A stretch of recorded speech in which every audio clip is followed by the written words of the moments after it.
And the next speaker is going to be Dr. Anuj Kapadia. Thank you, everybody. Thanks for giving me this opportunity. I would like to just give a small talk on when to use a hydrophilic wire. This wire being very useful in most of the difficult situations is as dangerous when not used judiciously or when we don't take adequate precautions when using this wire. As the structure of the guide wire has already been told, I'll just skip across. Coming to the coatings, hydrophilic basically means water loving. It attracts water. It's lubricious and slippery when it bonds with water molecules. As Sir was saying, that when you soak it in saline before we actually introduce it into the guide wire and into the thing, it becomes very lubricious and just slips across the lesions. There is a hydrophobic means water hating. It repels water. It's usually clear silicone coating on the working end of the wire. It has a good tactile feel, though it's not as slippery as the hydrophilic wire, but has a good tactile feel. Coming to the coatings, as you've seen, the more lubricious the wire is and more is the hydrophilicity, the device support it gives is much lesser, whereas one with silicone coating and which has a harder core has better device support profile.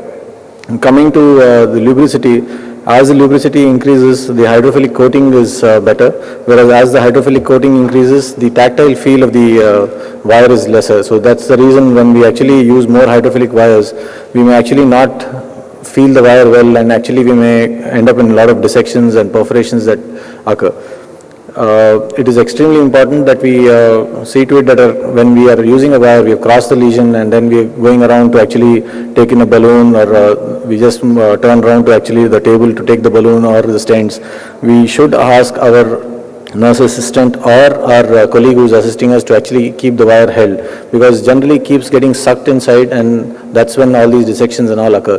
This is not true with the other support wires like Ironman, which actually keeps coming out. So that's the reason for that we need to keep that held so that it doesn't slip out of the lesion.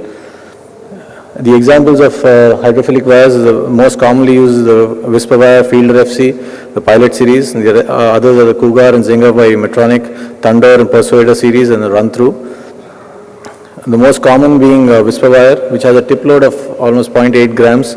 Its radiopaque length is 3 centimeters, and it's a core to tip style, and it's fully polymer coated and has a Durasteel stainless core. Coming to the indications, most of the times we use hydrophilic wires is in tortuous vessels, in CTO interventions, more so in the retrograde techniques, in calcified lesions, in tough lesions to cross, and when we need side branch access, which is acutely angulated. Coming to tortuosity, generally we use a Whisper in our lab, could be a Pilot or a Fielder FC, but as soon as we cross the lesion, generally we we generally use it along with a microcatheter, and we then exchange it with more stiff wires which would give more support to deliver, because it's generally tortuous vessels. It is tough to track any kind of device on a hydrophilic wire. This is an example of LCX that we were doing. Actually it looked very naive and very simple to actually go through and do this, but when we actually took a LA caudal, it had almost like 290-degree bends before we actually needed to go through. We tried a Galio extra support wire. We actually shaped it well to actually let it go through, but it just wouldn't go through.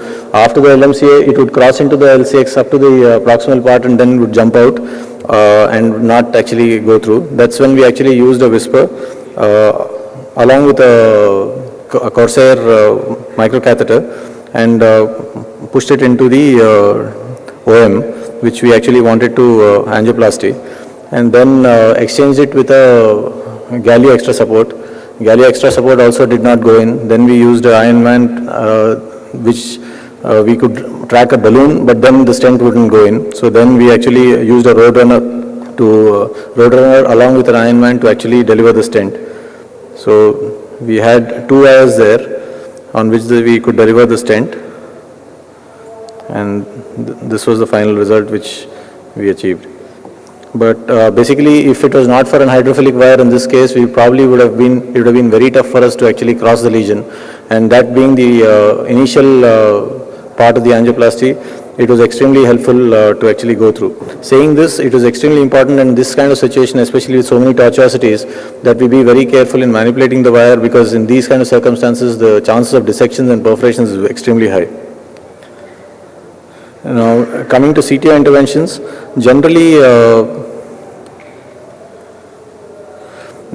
we may not be able to actually perforate the tip antegradely, because it's a very hard tip, a hard cap of the CTO. But retrogradely, it is very soft, and it's actually very comfortable to perforate the distal cap of the CTO. This was a case which we had done. Where we actually could not actually perforate the antegrade, we could not perforate the RC antegradely even with a cross it. So this patient had a very good septal from which we actually did a retrograde technique. This is a Corsair along with a cyan blue wire, which we actually passed through the septal, and we could actually go through the distal tip, distal cap, and then we actually passed a RG3 and completed the angioplasty. Coming to side branch access, the first wires we generally use are the regular workhorse wires, but this was a case generally in patients who have a very acutely angulated side branch that goes in. After we actually finish the angioplasty, suppose we are doing just a provisional stenting, we may not be able to actually do a kissing later on if the branch closes. So in that circumstance, hydrophilic wire we may need to actually go ahead and finish the case. This is an example of that, where we had a 111 lesion. We had an access in both.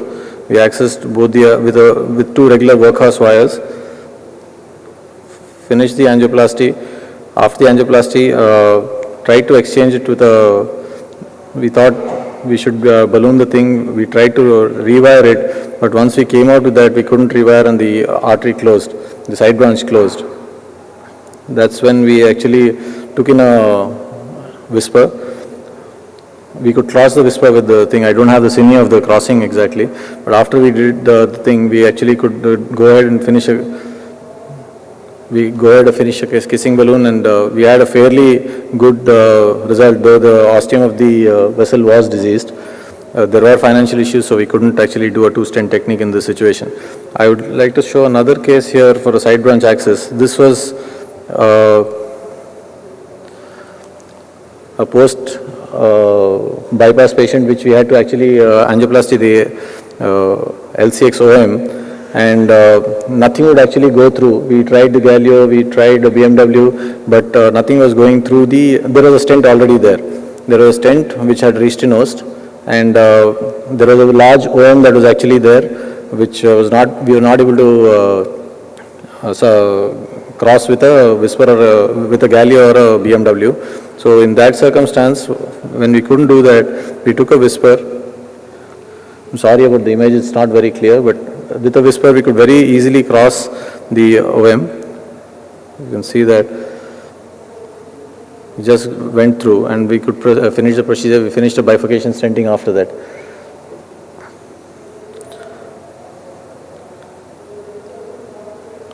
Calcified lesions as well, especially in very tough tortuous lesions with calcification, a whisper is very good. Generally, it's better to go in with a microcatheter along with the hydrophilic wires, so that you can actually later on exchange it. And if rotablation is in mind, we can actually exchange it with the rotawire as well. And generally, if you are not in this situation, we may not get enough support with a hydrophilic wire, so it's better to use a buddy wire to actually finish the procedure, to deliver most of the devices. Now, coming to complications with hydrophilic wires, there are many. Actually, as I told you, it may be as dangerous as useful wire.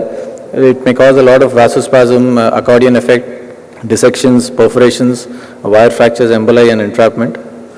Vasospasms can still be, the most common way of doing it is to give intracoronary vasodilators, withdraws the soft portion into the lesion. exchange for a softer wire, and keep an exchange catheter over the balloon, and without the wire you can actually inject to see what's going on. Whereas this is the most dreaded complication with the hydrophilic wires as much as in CTO wires. I'd like to show an example of this. Finished a great procedure of a CTO. We had to use a whisper wire along with the thing because there was a lot of toxicity in the thing. But at the end result, after finishing off and doing such a good job with the thing, so-called good job, we had a perforation there. Sorry. Which actually we didn't do much, but just reversed the heparin with protamine and just did serial echoes to see if the pericardial effusion was increasing. And nothing, it did not increase, so we just left it there, and the patient was okay after that. So I'd like to conclude by saying this: the guide wire is passed across an atheromatous block without going through the wall, more by application of judgment than of force. So it's extremely important to be very careful when we are going through. A very, very type A lesion may look very, very benign, but at the end of the day, we may actually end up with so much mess if we are slightly rough while we are either engaging the guiding catheter or passing a guide wire. So be very careful, especially when we are using hydrophilic wires, as I would let the juniors realize, because it's very easy to use it because it crosses off very easily. But at the end of the day, we may end up with a lot of mess. So it's extremely important we be careful. Thank you.